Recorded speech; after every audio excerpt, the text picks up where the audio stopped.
Convince ಮಾಡಿ, ಆಮೇಲೆ ಅದು ಯಾರೇ ಆಗಿರ್ಬೋದು. ಮತ್ತು ಬಸ್ ಡ್ರೈವರ್ಸ್ ಹೇಳಿದ್ರಿ, ಖಂಡಿತವಾಗ್ಲೂ ಅವರ ಸಮಸ್ಯೆಗಳನ್ನ ನಾವು ತಗೊಳ್ಳೇಬೇಕಾಗತ್ತೆ ಮುಂದಿನ ದಿನಗಳಲ್ಲಿ. ಆಮೇಲೆ ಯಾರೇ ಇರ್ಬೋದು, ಕಾರ್ಮಿಕರು, ನಾವು ಇತ್ತೀಚೆಗಷ್ಟೇ ಮೇ ದಿನಾಚರಣೆ ಆಚರಿಸಿದ್ವಿ. ಆಮೇಲೆ ಇವತ್ತು ನಿನ್ನೆ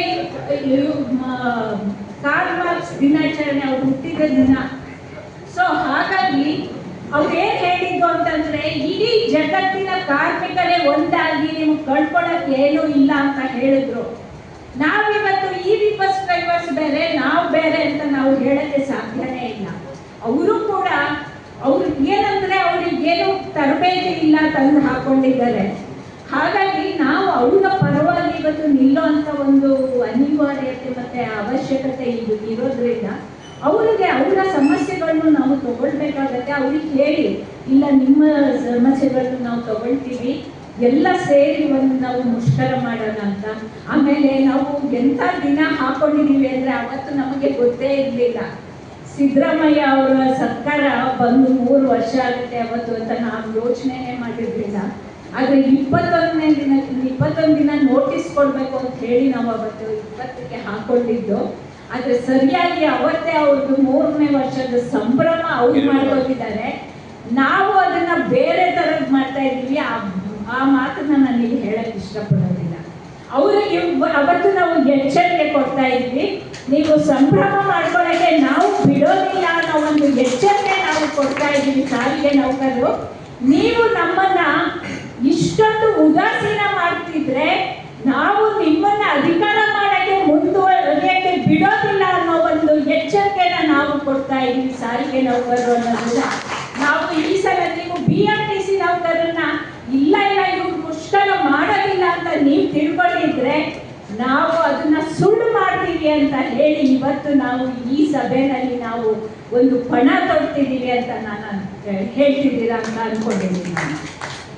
ಅದು ಮತ್ತೆ ಸಾಕಷ್ಟು ವಿಡಿಯೋಗಳು ಇನ್ನು ಮಾಡ್ತೀವಿ ನಾವು ವಿಡಿಯೋಗಳು ಮಾಡ್ತೀವಿ. ವಿಡಿಯೋಗಳ ಮೂಲಕ ನೀವು ಇವತ್ತು ನೀವು ಡಿಪೋಗಳಲ್ಲಿ ಹೋಗಿ, ವರ್ಕ್ಶಾಪ್ಗಳಲ್ಲಿ ಹೋಗಿ ಎಲ್ಲರಿಗೂ ಧೈರ್ಯ ಕೊಡಿ. ಇವ್ರು ಏನು ಯಸ್ಮಾಗಿ ಎಂಥ ಕಾನೂನು ತಂದರೂ ಕೂಡ ನಾವು ಮುಷ್ಕರ ಮಾಡೋದು ನಿಲ್ಲಿಸೋದಿಲ್ಲ ಅನ್ನೋದನ್ನ ಧೈರ್ಯ ಕೊಡಿ.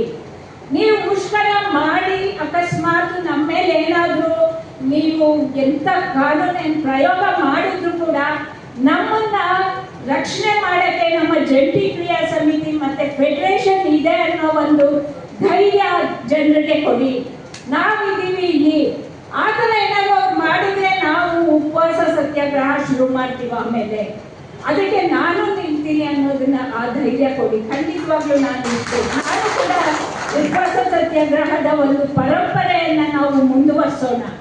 ಯಾಕೆಂದ್ರೆ ಇವರು ಸುಮ್ಮನೆ ಬಗ್ಗೋದಿಲ್ಲ, ಸುಮ್ಮನೆ ಬಾಯಿ ಮಾತಿಗೆ ಬಗ್ಗೋರಲ್ಲ ಇವರು. ಅಂತ ಒಂದು ಕೆಲಸನ ನಾವು ಮಾಡೋಣಂತೆ. ಏಕೆಂದರೆ ಇದು ಒಂದು ಹೋರಾಟದ ಪರಂಪರೆ ಇರುವಂಥ ಫೆಡರೇಷನ್ ಇದು. ಅಂಥ ಒಂದು ಪರಂಪರೆಯನ್ನು ನಾವು ಮುಂದುವರ್ಸೋಣ ಅಂತ ಈ ಸಂದರ್ಭದಲ್ಲಿ ನಾನು ಹೇಳಕ್ಕೆ ಇಷ್ಟಪಡ್ತೀನಿ ಕಾಮ್ರೇಡ್ಸ್. ಮತ್ತು ವಿಡಿಯೋಗಳನ್ನ ನಾವು ಮಾಡ್ತೀವಿ, ಆದರೆ ನೀವು ಹಂಚಬೇಕು.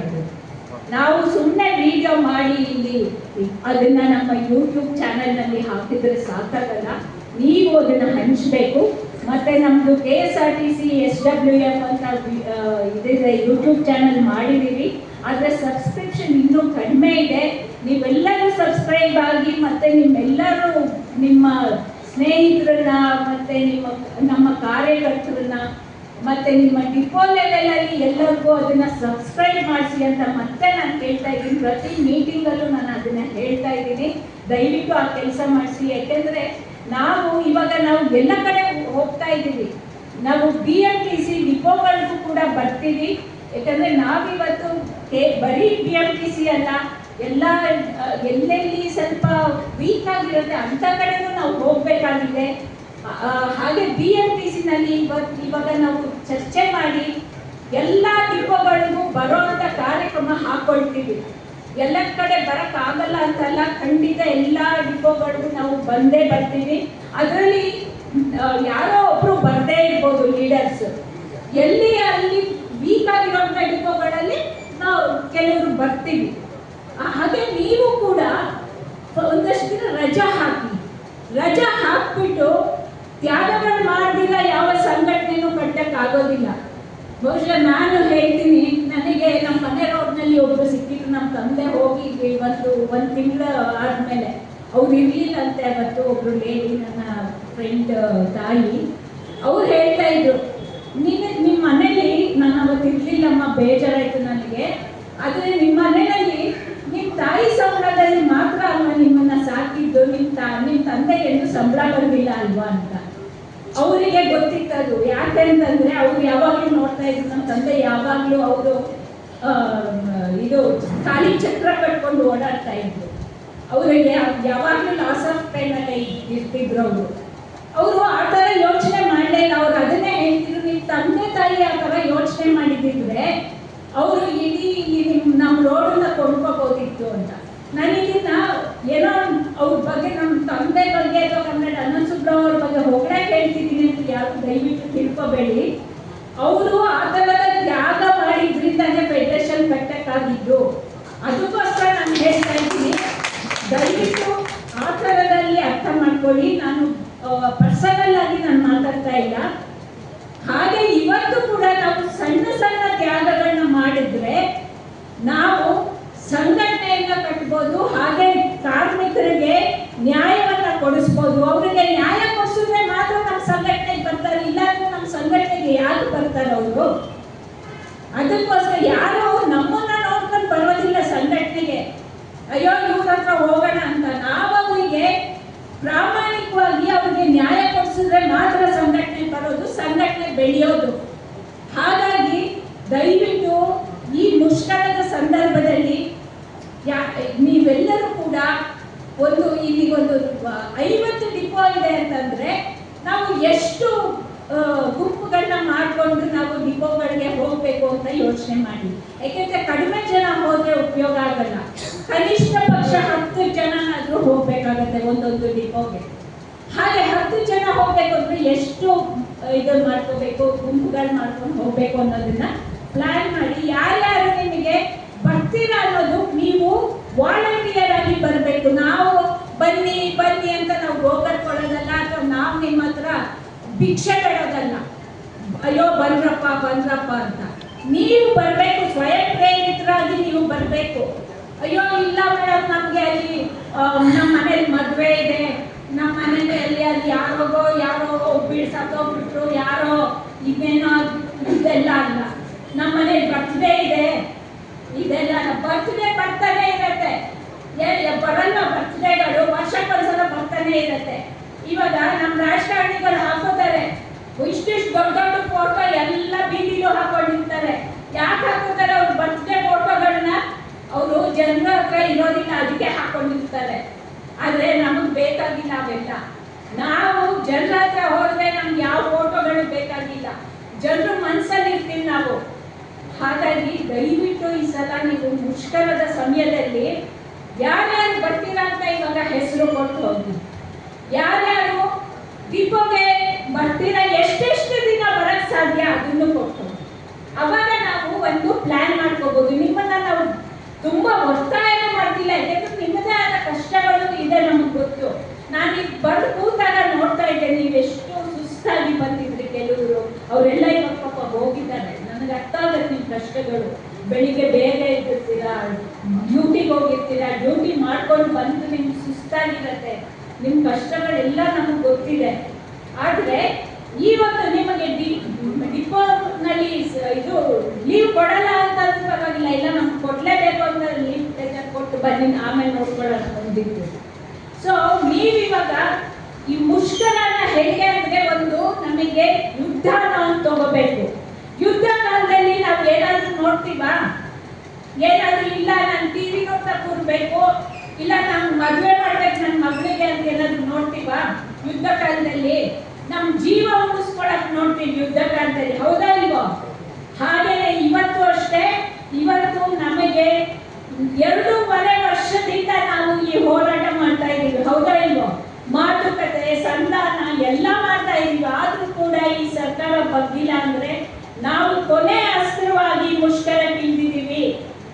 ಇವತ್ತು ನಾವೇನಾದ್ರೂ ಈ ಮುಷ್ಕರವನ್ನ ಯಶಸ್ವಿ ಮಾಡ್ಲಿಲ್ಲ ಮುಂದೇನು ಆಮೇಲೆ ಏನಾಗುತ್ತೆ ನೋಡೋಣ. ಅದಕ್ಕೆ ಮುಂಚೆ ಡಿಪೋ ವಿಸಿಟ್ ಮಾಡಬೇಕಾಗಿದೆ. ಅದು ಇವತ್ತು ನಾವು ಇವತ್ತು ಯಾವ ವಾರ? ಗುರುವಾರ. ನನಗೆ ವಾರಗಳು ಮತ್ತೆ ಹೋಗಿದೆ ಹಾಗಾಗಿದೆ. ಸೊ ಇನ್ನು ನಮಗೆ ತುಂಬಾ ಒಂದು ಸ್ವಲ್ಪ ಟೈಮ್ ಇದೆ. ನಾಳೆಯಿಂದಾನೇ ನೀವು ಶುರು ಮಾಡ್ಕೋಬೇಕು. ಇವತ್ತು ನೀವು ಗುರುವಾರ ನಾನು ಹೋಗ್ಬಿಟ್ಟಿದ್ದೀನಿ ಆಗ್ಲೇ. ಇವತ್ತು ನಿಮ್ಗೆ ಆಗ್ಲೇ ಕರಪತ್ರಗಳು ಸಿಕ್ಕಿದೆ ನಿಮ್ಮ ಕೈಗೆ. ಸೊ ಈ ಕರಪತ್ರಗಳನ್ನ ನೀವು ನಿಮ್ಮ ಜೇಬ್ಗಳಲ್ಲಿ ಇಟ್ಕೊಳ್ಳಿ, ನಿಮ್ಮ ಬ್ಯಾಗ್ಗಳಲ್ಲಿ ಇಟ್ಕೊಳ್ಳಿ. ಯಾರು ಸಿಗ್ತಾರೋ ಅವ್ರಿಗೆ ಹಂಚಕ್ಕೆ ಶುರು ಮಾಡಿ. ಅದು ಹೇಗೆ ಅಂದ್ರೆ ಆ ಕರಪತ್ರದಿಂದ ಒಂದು ಬಾಯಿಂದ ಬಾಯಿಗೆ ಹರಡ್ತಾ ಹೋಗುತ್ತೆ. ಸೊ ಅದನ್ನ ನಾನಂತೂ ನನ್ನ ಬ್ಯಾಗಲ್ಲಿ ಇಟ್ಕೊಂಡಿದ್ದೀನಿ. ಯಾರು ಏನಾದ್ರು ಮಾಡಲಿ, ನಾನು ಮಂಜುಳಾ ನೆನೆ ಬಸ್ಸಲ್ಲಿ ಹೋಗುವಾಗ ಕೊಡ್ತಾ ಹೋಗ್ತಾ ಇದ್ವಿ. ಅದು ಒಂದು ಅದು ಶುರುವಾಗುತ್ತೆ, ಇದು ಆ ಕೆಲಸ ಶುರುವಾಗುತ್ತೆ, ಪ್ರಾಸೆಸ್ ಶುರುವಾಗುತ್ತೆ. ಸೊ ಆ ಕೆಲಸ ನೀವು ಇವತ್ತಿಂದಾನೇ ಶುರು ಮಾಡಿ. ಇವಾಗ ನೀವು ಹೋಗ್ತಿರಲ್ಲ ಬಸ್ಗಳಲ್ಲಿ, ಅಲ್ಲಿಂದಾನೇ ಶುರು ಮಾಡಿ. ಸೊ ಹಿಂಗೆ ದಯವಿಟ್ಟು ಇವಾಗ ನೀವು ಮುಂದೆ ಬರೀ. ಇದಾದ್ಮೇಲೆ ಸಭೆ ಆದ್ಮೇಲೆ ಯಾರ್ಯಾರು ನೀವು ಡಿಪೋಗಳಿಗೆ, ಯಾವ್ಯಾವ ಡಿಪೋಗಳಿಗೆ ಬರಕ್ಕಾಗತ್ತೆ ಆ ಮಾಹಿತಿನ ನೀವು ಇಲ್ಲಿ ಕೊಟ್ರೆ ನಾವು ಒಂದು ಪ್ಲಾನ್ ಅನ್ನ ಮಾಡ್ಕೋಬಹುದು. ಎಲ್ಲೆಲ್ಲಿ ಹೋಗಕ್ ಸಾಧ್ಯ, ಯಾವ್ಯಾವ ಡಿಪೋಗಳಿಗೆ ಎಷ್ಟೆಷ್ಟು ಜನ ಹೋಗಕ್ ಸಾಧ್ಯ, ಯಾರ್ಯಾರು ಹೋಗಕ್ ಸಾಧ್ಯ ಅನ್ನೋದನ್ನ ಪ್ಲಾನ್ ಮಾಡ್ಕೋಬಹುದು. ಅಷ್ಟನ್ನ ಹೇಳ್ತಾ ಸೋಷಿಯಲ್ ಮೀಡಿಯಾಕ್ಕೂ ಕೂಡ ಯಾರ್ಯಾರು ನಮ್ಮ ಜೊತೆ ಕೈ ಜೋಡಿಸ್ಬೋದು ಅದನ್ನು ಕೂಡ ಕೊಡಿ. ಯಾಕೆಂದ್ರೆ ಯಾರು ಒಬ್ಬರೇ ಕೆಲಸ ಮಾಡೋಕ್ಕಾಗಲ್ಲ. ಅದಕ್ಕೆ ಅದನ್ನು ಕೂಡ ಯಾರ್ಯಾರು ಅದರಲ್ಲಿ ಸ್ವಲ್ಪ ಮುಂದುವರ್ತಿದ್ದೀರಾ ಅವರೆಲ್ಲ ಅದನ್ನು ಹೆಸರು ಕೊಟ್ಟು ಹೋಗಿ. ಇನ್ನು ಇದೇ ನಾನು ಇಲ್ಲೀಗಲ್ ಸ್ಟ್ರೈಕ್ ಅಲ್ಲ, ನಾವು ಸಾಕಷ್ಟು ಮುಂಚೆನೆ ಮಾಹಿತಿಯೆಲ್ಲ ಕೊಟ್ಟಿದ್ದೀವಿ. ಸೊ ಹಾಗಾಗಿ ಇದಕ್ಕೇನು ಹೆದರೋ ಅಂತ ಅವಶ್ಯಕತೆ ಇಲ್ಲ. ಮತ್ತೆ ಇಲ್ಲಿ ಅವ್ರು ಬರಲಿಲ್ಲ ಇವ್ರು ಬರಲಿಲ್ಲ ಅಂತ ಯಾರಿಗೂ ಕಾಯ್ಬೇಡಿ. ನಿಮ್ಮ ಕೆಲಸ ನೀವು ಮಾಡಿ ಅಷ್ಟೇನೆ. ಈಗ ನಿಮ್ಮ ಕೆಲಸ ನೀವು ಮಾಡ್ತಾ ಹೋಗಿ, ನಮ್ಮ ಕೆಲಸ ನಾವು ಮಾಡ್ತಾ ಹೋಗೋಣ. ಈ ಮುಷ್ಕರವನ್ನ ಯಶಸ್ವಿ ಮಾಡೋದಷ್ಟೇ ನಮ್ಮ ಕೆಲಸ. ಅದ್ರ ಮುಂದೆ ಏನಾಗತ್ತೆ, ಹೆಂಗೆ ಯಶಸ್ವಿ ಮಾಡೋದು ಅಂತಂದ್ರೆ ಆಯ್ತು 2 ದಿನ ಮುಷ್ಕರ ಮಾಡಿ ಆಮೇಲೆ 3ನೇ ದಿನಕ್ಕೆ ಗಾಡಿ ಓಡಿಸೋದಲ್ಲ. ಅನಿರ್ದಿಷ್ಟಾವಧಿ ಮುಷ್ಕರ ಇದು. ಎಲ್ಲಿವರೆಗೂ ಸರ್ಕಾರ ನಮ್ಮ ಬೇಡಿಕೆಗಳಿಗೆ ಸ್ಪಂದಿಸೋದಿಲ್ವೋ ಅಲ್ಲಿವರೆಗೂ ನಾವು ಗಾಡಿ ಎತ್ತಲ್ಲ ಅನ್ನೋದು ಒಂದು ನೀವು ಜನರಿಗೆ ಹೇಳಬೇಕು. ಆ ಜನರನ್ನ ನೀವು ಒಂದು ಮೊಬಿಲೈಸ್ ಮಾಡಬೇಕು, ಮತ್ತೆ ಅವರು ಮನವೊಲಿಸಬೇಕು. ಅಲ್ಲಿ ತನಕ ನೀವು ಅವಾಗಲೇ ನೀವು ಲೀಡರ್ಸ್ ಆಗೋದು ಅಂತ ಹೇಳಿ ಈ ಮುಷ್ಕರ ಯಶಸ್ವಿ ಮಾಡೋಣ ಅಂತ. ಯಶಸ್ವಿ ಆಗಲಿ ಅಂತ ಹೇಳಬೇಡಿ, ಯಾರು ಬೇರೆ ಬಂದು ಮಾಡಲ್ಲ. ಯಶಸ್ವಿ ಮಾಡೋಣ ಅಂತ ಹೇಳಿ ನಾವೆಲ್ಲರೂ ಒಂದು ಪಣ ತೊಡೋಣ ಅಂತ ಹೇಳಿ ನನ್ನ ಮಾತನ್ನ ಮುಗಿಸ್ತೇನೆ.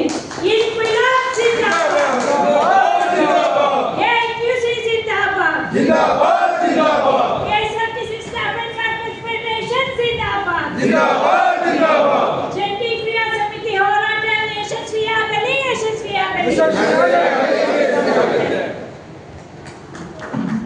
ಮುಷ್ಕರ ಯಶಸ್ವಿ ಮಾಡೋಣ ಅಂತ. ಯಶಸ್ವಿ ಆಗಲಿ ಅಂತ ಹೇಳಬೇಡಿ, ಯಾರು ಬೇರೆ ಬಂದು ಮಾಡಲ್ಲ. ಯಶಸ್ವಿ ಮಾಡೋಣ ಅಂತ ಹೇಳಿ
ಜಿಂದಾಬಾದ್ ಜಿಂದಾಬಾದ್